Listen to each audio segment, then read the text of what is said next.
Chapter 5. Our advertisement brings a visitor. The morning's events had been so taxing upon my unstrung nerves that I felt utterly exhausted. Once Holmes had departed for his concert, I stretched out upon the sofa, hoping for an hour or two of sleep, but the hope was in vain. I was far too agitated by all I had seen and heard. The most fantastic ideas and improbable theories whirled through my mind in a never-ending cycle.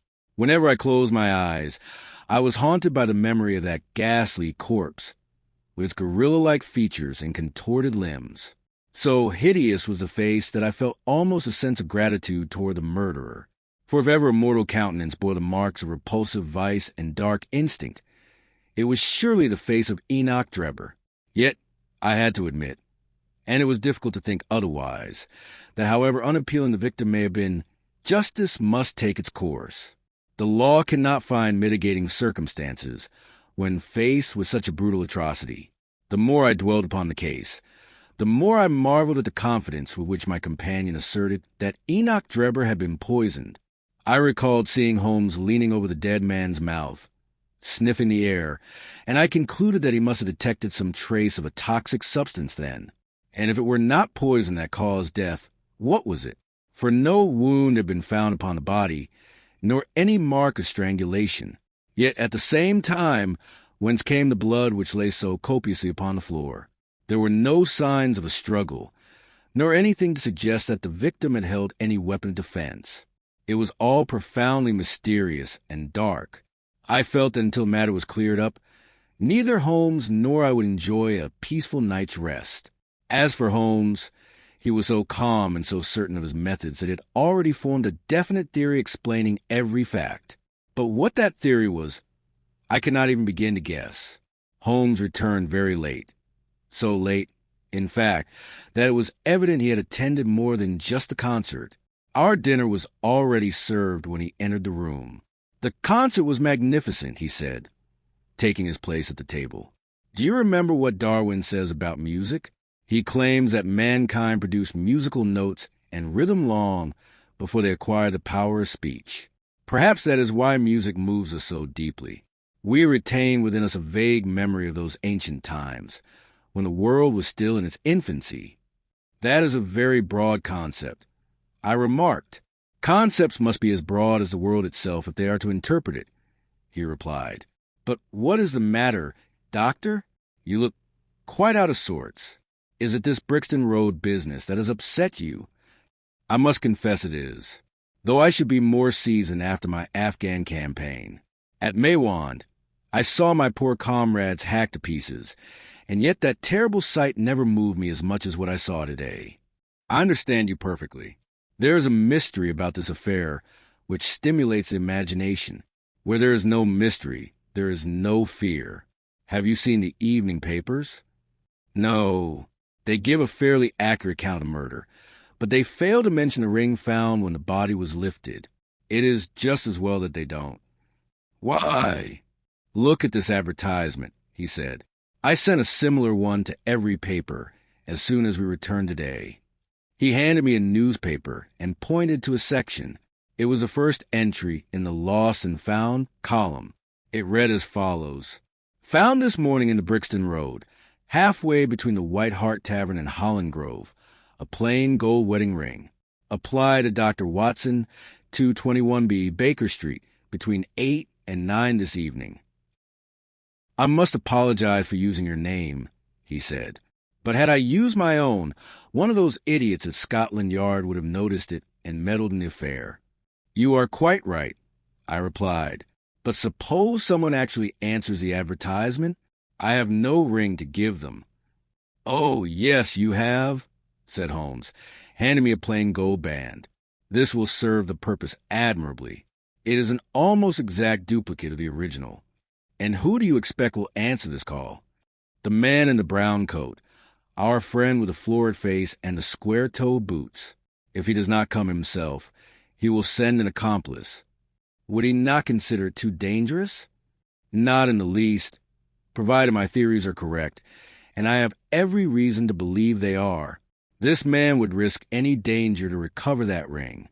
In my opinion, he dropped it while leaning over Drebber's body, and did not notice the loss at the moment. After leaving the house, he realized it was gone and rushed back.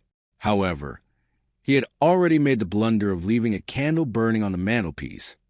By the time he returned, the police were already on the scene. To avert suspicion, he was forced to play the part of a drunkard. Now, put yourself in his place, brooding over his loss. He might well conclude that he dropped the ring after reaching the street. What would he do then? Naturally, he would scan the lost and found columns of the evening papers with the greatest care. Our advertisement will catch his eye, and he will be overjoyed. Why should he suspect a trap? He has no reason to link the finding of a ring with the murder. He will come. He must come. You shall see him here within the hour. And then I asked, "Oh, then you may leave the rest of me. Are you armed?" "I have my service revolver and a few cartridges. It would be wise to clean and load it. We are dealing with a man driven to desperation. Although I hope to take him by surprise, it is best to take every precaution." I retired to my room to follow his advice. When I returned with the revolver, the table had been cleared, and Holmes was engaged in his favorite occupation, idly drawing the bow across the strings of his violin. "The net is closing," he remarked as he saw me. "I have just received a cable from America in response to my inquiry. Everything confirms my views." "And what are those views?" I asked. "My violin needs new strings," he said simply. "Put your revolver in your pocket. When the fellow arrives, speak to him in a perfectly natural tone, and leave the rest to me. Above all, do not stare at him too pointedly, lest you alarm him."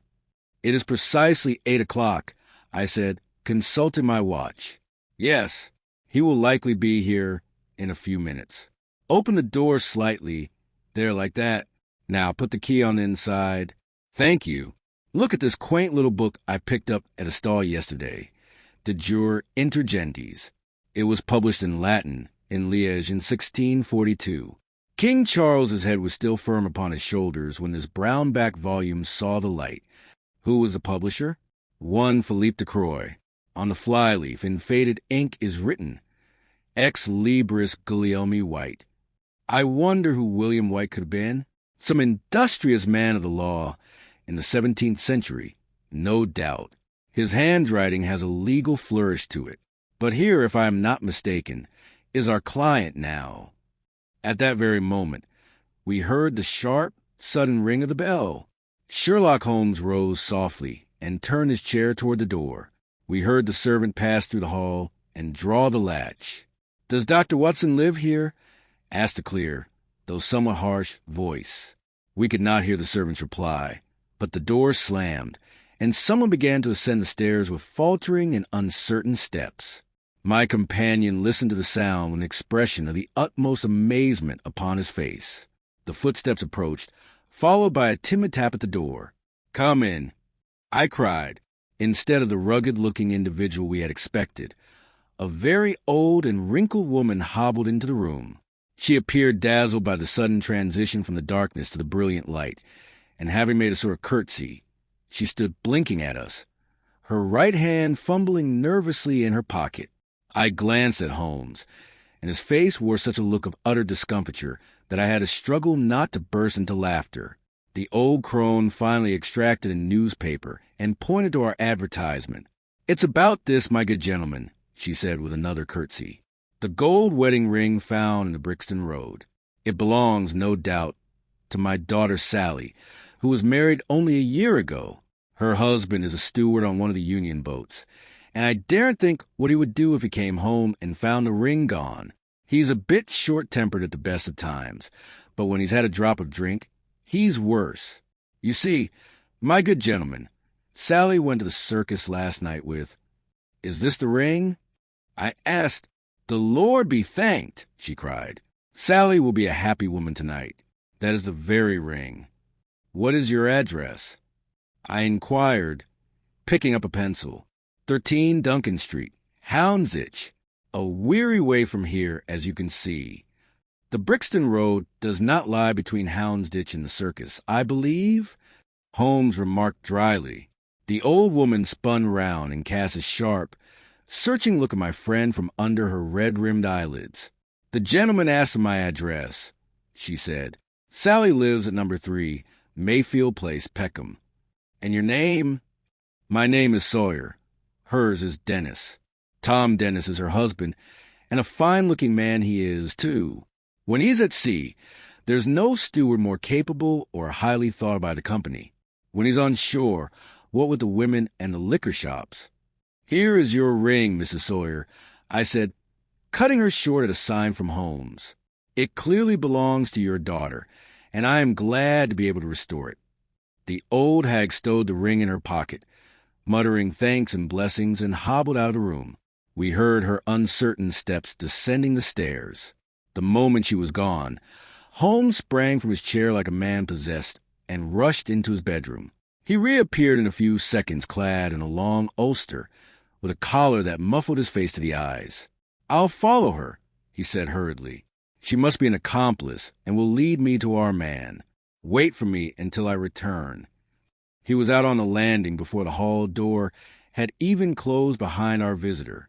Looking through the window, I saw the old woman walking painfully along the opposite pavement, while her pursuer followed a few yards behind. Either his whole theory is incorrect, I thought, or he is about to reach the very heart of the mystery. There was no need for Holmes to ask me to wait. I felt it would be impossible to sleep until I knew the end of this adventure. It was nearly 10 o'clock when he left. Knowing that his absence might be long, I settled myself comfortably in my armchair and sought to distract my mind with Henri Murger's Scenes de la Vie de Bohème. 10 o'clock struck, and I heard the light footsteps of the maid as she passed my door on her way to bed. At 11, there were heavier steps. That was the landlady herself, sailing off to her own repose. Finally, near midnight, I heard the sharp click of a key as Holmes unlocked the front door. The moment he entered, I knew by his expression that he had met with failure. He looked both amused and chagrined. At last, unable to contain himself, he burst into a fit of laughter and threw himself back into his armchair. "I wouldn't have those Scotland Yard fellows know what happened for the world," he gasped. "I've teased them so often that they would never let me hear the end of it. But I can afford to laugh at myself, for I am certain of my success in the long run." "What has happened, then?" I asked. "Oh, I shall tell you how I was outwitted." That venerable woman walked for some distance, and then suddenly began to limp as though her feet were blistering. She stopped and hailed a four-wheeler. I drew close, so as not to miss the address she gave. It was quite unnecessary, however, for she shouted out so loudly that it might have been heard at the other end of the street. 15 Duncan Street, Hound's Itch. That convinced me she was telling the truth. As soon as she settled into the cab, I swung myself onto the back, a small talent every policeman should cultivate. Off we went at a rattling pace toward our destination. Just before we reached the house, I hopped down and began to stroll along the pavement with an air of complete indifference. The cab pulled up. The driver got down, opened the door, and waited. No one emerged.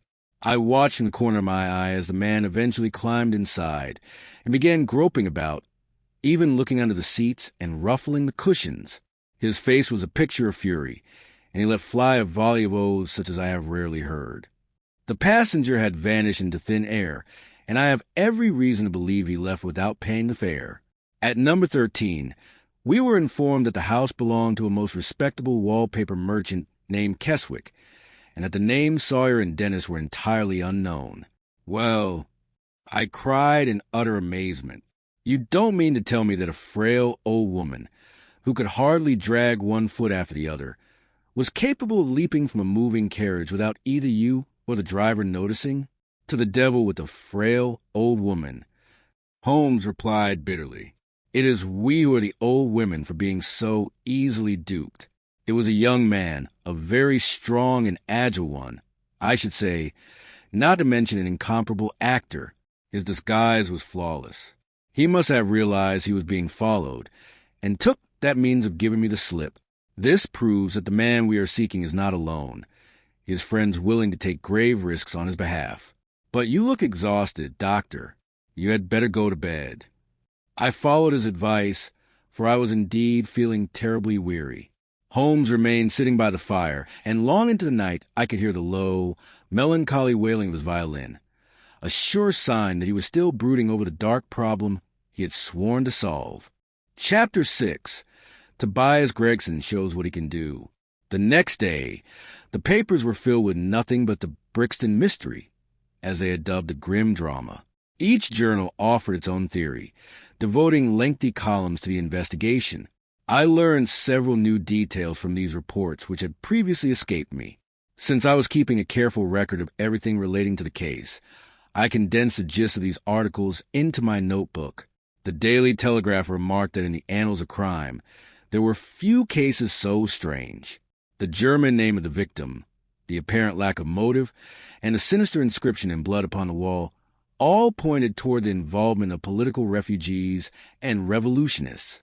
The socialist societies, it noted, were well established in America. It was highly probable that the deceased had violated some unwritten law of theirs and had been tracked to London. After briefly touching upon Darwinism, the Malthusian theory, and the highway robberies described by Radcliffe, the article concluded by calling upon the government to be more vigilant in ensuring the safety of foreigners residing in the metropolis.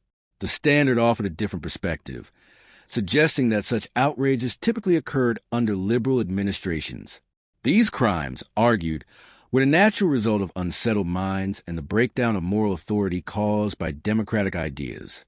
The victim was an American gentleman who had been in England for only a few weeks. He had been staying at the boarding house of a Madame Charpentier in Torquay Terrace, Camberwell. He was accompanied by his private secretary, a Mr. Stangerson.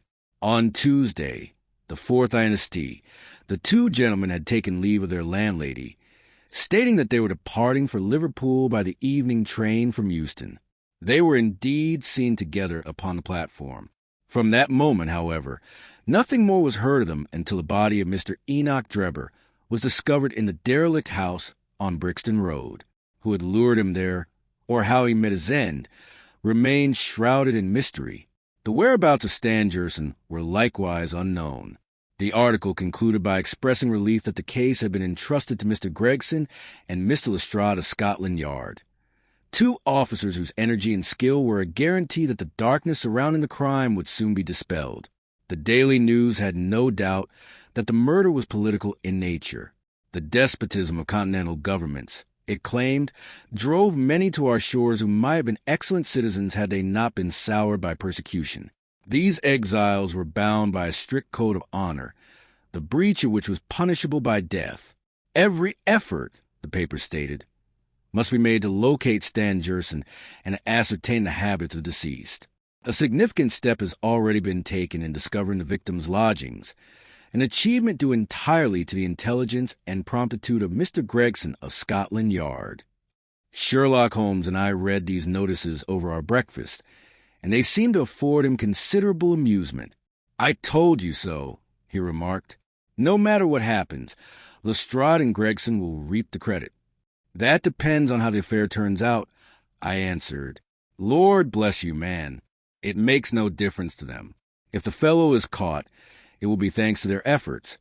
If he escapes, it will be in spite of them. They can't lose. Heads they win, tails you lose. As the saying goes, a fool always finds a greater fool to admire him. Good heavens, who on earth is this?" I exclaimed, catching the sound of many footsteps. Indeed, from the stairwell came the clatter of numerous bare feet and wooden clogs, accompanied by the shrill, indignant protests of our landlady. "It's the Baker Street Division of the Detective Police Force," my companion replied with a straight face. As he spoke, half a dozen of the dirtiest and most ragged street Arabs I had ever clapped eyes on scoured into the room. "Tension!" cried Holmes sharply. At the word, the 6 young ruffians halted in their tracks and stood in a line, as rigid as statues. "In future, Wiggins, you alone will report to me. The others must wait in the street. What have you found?" "Nothing, sir," said the boy. "I expected as much. You must continue until you find a lead. Here is your pay." He handed a shilling to each of them. "Now, off with you, and see that you have a better report next time." He waved his hand, and they scampered out of the room like a pack of rats. A moment later, their shrill voices rose from the street below. "There is more knowledge to be found in one of those little beggars than in a dozen official detectives," Holmes remarked. "The mere sight of uniform seals men's lips, but these young scoundrels go everywhere and hear everything. They are as sharp as needles, too. All they lack is organization. Are you employing them on the Brixton case?" I asked. "Yes. There is a point I wish to clear up. It is merely a matter of time." "Aha! We are about to hear how Gregson has outstripped his rival. Here he comes down the street, looking positively radiant. He is stopping at our door. Yes, there is his ring." There was a violent pull at the bell, and a moment later Gregson came bounding up the stairs, 3 steps at a time, and burst into our sitting room. "My dear fellow," he cried, wringing Holmes's unresponsive hand. "Congratulate me. I have made the whole thing as clear as day." A shadow of anxiety seemed to pass over Sherlock Holmes's expressive face. "Do you mean that you are on the right track?" he asked. "The right track? Why, man, we have the butcher under lock and key. And his name? Mr. Arthur Charpentier, sub-lieutenant in the Royal Navy," Gregson proclaimed with flourish, puffing out his cheeks and rubbing his hands together in delight. Holmes gave a long sigh of relief, and his face broke into a bright smile. "Take a seat and try one of these cigars," he said. "We are dying to know how you managed it. Will you have a whiskey and water?" "I don't mind if I do," the detective replied. "The sheer exertion of the last 2 days has quite exhausted me. It's not so much the physical work, you understand, as the mental strain. You, Mr. Holmes, will appreciate that better than anyone, for we both belong to that class of men who must constantly tax their brains." "You do me too much honor," Holmes replied, with the utmost gravity. "But pray tell us how you arrived at such a brilliant conclusion." Gregson settled himself in an armchair and began to blow satisfied smoke rings into the air. Suddenly, he slapped his knee in a fit of mirth. "The funniest part of all," he cried, "is that fool Lestrade, who thinks himself so shrewd, has gone off on a completely false scent. He is hunting for this man Stangerson, who has no more to do with the murder than the babe unborn. I shouldn't be surprised if he's arrested him by now." The idea amused Gregson so much that he nearly choked with laughter. "And what put you on the trail?" asked Holmes. "Ah, I'll tell you the whole story. Of course, Dr. Watson, this is strictly between ourselves. The great difficulty I had contend with was a lack of any background information regarding this American. Others might have waited for advertisements to be answered, or for some chance information to turn up, but that is not Tobias Gregson's way. Do you remember the hat found beside the corpse?" "I do," Holmes replied. "It was made by John Underwood and Sons, of 129 Camberwell Road." Gregson's face fell, and he looked visibly piqued. "I had no idea you had noticed that. Have you been there?" "No." "Ha!" Gregson said, looking relieved. "One should never neglect the little things, however trifling they may seem. To a great mind, nothing is little," Holmes remarked sententiously. "Well, I went to Underwood's and asked him to whom he had sold a hat of that particular size and shape. He looked through his books and found the entry at once. He had sent the hat to a Mr. Drebber, residing at Charpentier's boarding establishment, Torquay Terrace. Thus I had my address." "Smart, very smart," Holmes murmured. "I then called upon Madame Charpentier," the detective continued. "I found her very pale and distressed. Her daughter was in the room, too, a very bright-looking girl, I may say, and her eyes were red and her lips trembling. That didn't escape my notice. I began to smell a rat. You know that feeling, Mr. Holmes, that thrill when you are on the right scent? I asked them, 'Are you aware of the death of your late lodger, Mr. Enoch Drebber of Cleveland?' The mother nodded. She couldn't speak a word. The daughter burst into tears. I was more than ever convinced that these people knew something of the matter. At what o'clock did Mr. Drebber leave for the train? I asked. At 8 o'clock, she said, struggling to control herself. His secretary, Mr. Stangerson, said there were 2 trains, one at 9:15 and one at 11 o'clock. They were to take the first. And was that the last you saw of him? At that question, the mother's face turned from pale to a ghastly, leaden hue. It was a full minute before she could get the word "no" out her throat, and then it was in a dry, husky whisper. There was a moment's silence, and then the daughter spoke out in a clear, steady voice. "No good ever came of falsehood, Mother," she said. "Let us be frank with this gentleman. We did see Mr. Drebber again." "Lord forgive you!" cried the mother, throwing up her hands and sinking back into her chair. "You have sentenced your brother." "Arthur would rather that we spoke the truth," the girl answered firmly. "You had best tell me everything," I said. "Half confidences are worse than none. Besides, you do not realize how much we already know." "The responsibility is on your head, Alice," cried her mother. Then, turning to me, "I will tell you everything, sir. Do not imagine that my agitation proceeds from any consciousness of guilt. It is because I fear that my son's innocence may be compromised. He is a young man of excellent character and position. It is best be open," I insisted. "Rest assured that if your son is innocent, no harm will come to him. Alice, leave us together for a moment," she said, and the daughter withdrew. "Now, sir," she continued, "I had no intention of telling you this, but since my daughter has spoken, I will make a clean breast of it. I will hide nothing." "It is your wisest course," said I. "Mr. Drebber had been with us nearly 3 weeks. He and his secretary, Mr. Stangerson, had been traveling on the continent. I noticed Copenhagen flicked on all their luggage, which is the last place they had stayed. Stangerson was a quiet, reserved man, but his employer, I am sorry to say, was a very different character.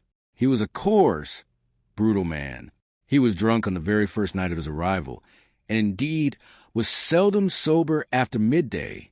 His habits with the maid-servants were so loose and disgusting that I was revolted. But worse was to come. He began to take liberties with my daughter, Alice. He spoke to her in a way that, thank God, her innocence prevented her from fully understanding. Once he even seized her round the waist and kissed her. Even his own secretary reproached him for such ungentlemanly conduct. "But why did you put up with it?" I asked. "Surely you were at liberty to get rid of such objectionable lodgers?" Madame Charpentier blushed at the sheer logic of my remark. "Heaven is my witness how I regret not turning him out the very day he arrived," she answered. "But the temptation was too great. They paid so well, and for us landladies it is a dead season. I am a widow. My son, who is in the Navy, has been a great expense to me. I simply hadn't the heart to turn away the money, thinking I was doing for the best. But Drebber's last piece of insolence was the breaking point.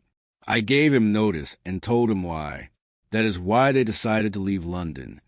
"Splendid. Go on." "I felt a great weight lift when they departed. I must tell you. My son is home on leave just now, and I have been afraid to tell him anything, knowing his hot-headed nature. He loves his sister so dearly. So, when the door closed behind those gentlemen, I felt a sense of peace. Alas! In less than an hour, the bell rang. It was Mr. Drebber. He seemed agitated and had clearly been drinking heavily. He burst into the room, muttering some excuse about missing his train. Then he turned to Alice and, right before my eyes, began urging her to run away with him. "You are of age," he said, "and no law can stop you. I have more money than I can spend. Don't listen to the old woman. Come with me this instant. You shall live like a princess." Poor Alice, terrified, shrank away from him, but he seized her by the wrist and tried to drag her toward the door. I screamed, and at that very moment, my son Arthur appeared on the threshold. What followed is beyond description. I heard oaths, the sound of a struggle, but in my terror I did not dare raise my eyes. When I came to myself, I saw Arthur standing by the door with a cudgel in his hand, laughing immoderately. "I don't think that gentleman will trouble you again," he said, "but I'll just follow him and see what becomes of him." With that, He took his hat and went downstairs. The next morning, we heard that Drebber had met his mysterious end. Her story was frequently interrupted by sighs and tears. At times, Madame Charpentier spoke, so low that I could barely catch her words. I made several notes in my book. Most interesting, Sherlock remarked, yawning. And then, once she finished her story, Gregson continued, I saw that everything hinged on one point, fixing her with a searching look, which I may say has a great effect on women. I asked her what hour her son had returned home. I do not know, she replied. You do not know? I repeated. No, he has a latchkey. Were you in bed when he came in? Yes. When did you go to bed? About 11. Then your son was out for at least 2 hours. Yes. Possibly 5 hours? Possibly. And what was he doing during that time? I do not know. Of course I knew. Gregson cried triumphantly. I found out what a lieutenant was, took 2 officers with me, and arrested him. When I touched him on the shoulder and told him to come quietly, he answered with the most brazen insolence. I suppose you're here about that scoundrel Drebber? Since I hadn't even mentioned the reason for his arrest, that struck me as highly suspicious. Highly so, Holmes agreed. He still had in his hand that heavy oak cudgel which his mother said he took when he followed Drebber. A formidable weapon, I assure you. And what is your theory? Asked Holmes. That he followed Drebber as far as Brixton Road. There, the quarrel broke out again, and Drebber received a blow, perhaps in the pit of the stomach, which caused instantaneous death without leaving a mark. It was a rainy night, not a soul about, and Charpentier could easily have dragged the body into the empty house. As for the candle, the blood, and the writing on the wall, all that was a clever ruse to lead the police astray. Well done, Holmes said approvingly. Really, Gregson, you are making great strides. You'll be a credit to the force yet. I flatter myself that I've handled the matter quite neatly, the detective replied complacently. The young man claims he followed Drebber for a while until the latter saw him and took a cab to escape. He then says he met a friend and walked with him for over an hour. When asked for a friend's address, he couldn't provide a satisfactory answer. So, you see, it all fits. But what amuses me most is that Lestrade is off on the wrong scent entirely. I'm afraid he won't make much of it. But speak of the devil, here he is. Sure enough, Lestrade came rushing up the stairs and burst into the room. He was not his usual self. His face was haggard, and his clothes were in disarray. He had evidently come to consult Holmes, for when he saw his colleague, he looked positively embarrassed and stood in the middle of the room, fumbling nervously with his hat. This is a most extraordinary case, he stammered at last. Quite incomprehensible. You think so, Mr. Lestrade? Gregson cried mockingly. I thought you would come to that conclusion. Have you found the secretary, Mr. Stangerson, yet? The secretary, Joseph Stangerson, Lestrade said with grim solemnity, was murdered at the Hallidays' private hotel this morning at about 6 o'clock.